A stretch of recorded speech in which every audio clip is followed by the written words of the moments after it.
Hello friends, welcome back to the channel. তো আজকে আমরা রিভিউ করব বরবাদ সিনেমা রিলিজ পাওয়া নতুন গান নিঃশ্বাস নিয়ে। প্রতি নিঃশ্বাসে নাম তোমার লেখা আমার মনের ভেতরে।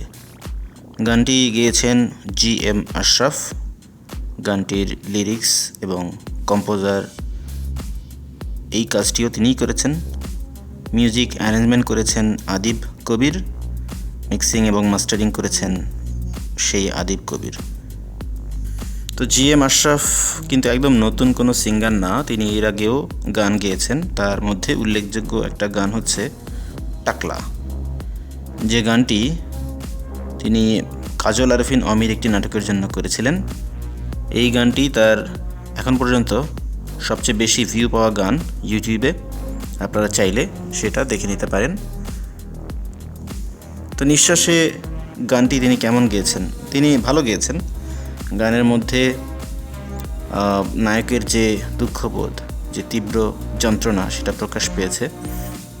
শুনে মনে হয়েছে গানটি একটি সিচুয়েশনাল গান।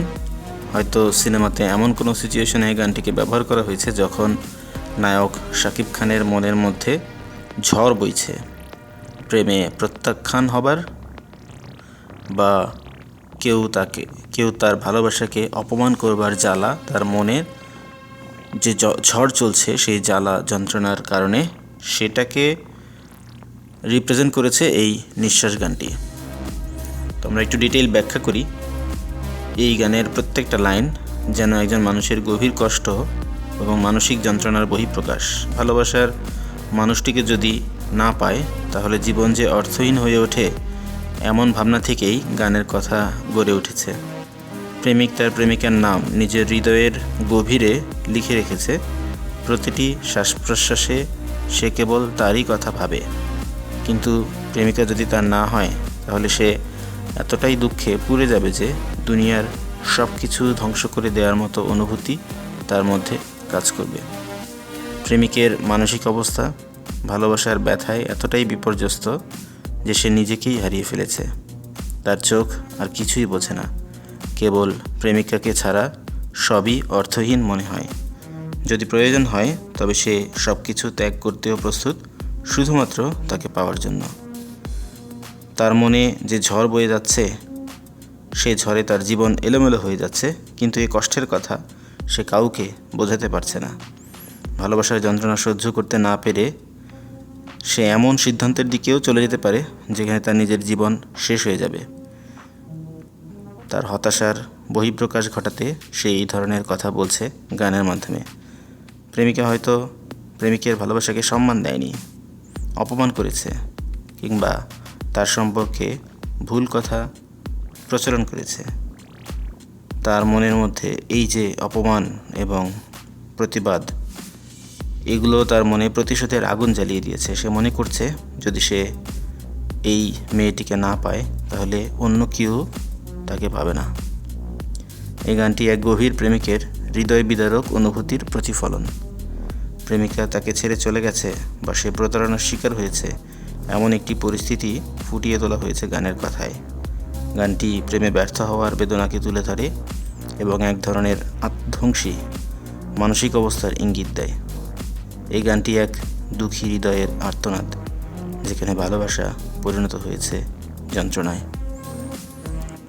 এই যন্ত্রণার বিষয়টি খুব সুন্দরভাবেই GM আশরাফ তার ভয়েসে তুলে ধরেছেন।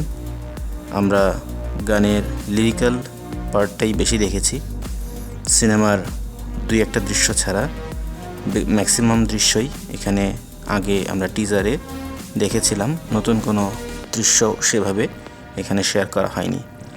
ডেফিনেটলি এই গানটা এমন একটা সিচুয়েশনের যে গানের ভিডিওগুলো দেখিয়ে দিলে হয়তো সিনেমার গল্পের অনেকখানি প্রকাশ হয়ে যাবে। তারপরও গানের কথা থেকে বোঝা যায় সিনেমার কোনো এক অংশে নিশ্চিতভাবেই শাকিব খান ইদিকা পলের কাছ থেকে এমন কোনো বড় ধাক্কা পাবে বা এমন কোনো বড়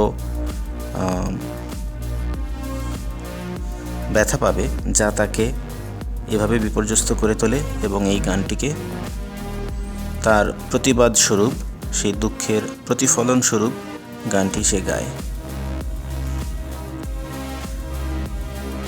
গানের মধ্যে প্রিয়া আমার প্রিয়া সিনেমার শাকিব খানের পুরাতন একটি সুপারহিট সিনেমা, সেই প্রিয়া আমার প্রিয়া সিনেমার টাইটেল ট্র্যাক যেটা, সেই ট্র্যাকের সাথে প্রথম লাইনের কিছুটা মিল অনেকে হয়তো খুঁজে পাবে, কিন্তু প্রিয়া আমার প্রিয়া আরও অনেক হাই বিটের গান, সেই তুলনায় এই গানটা কিন্তু একটু লো বিটের।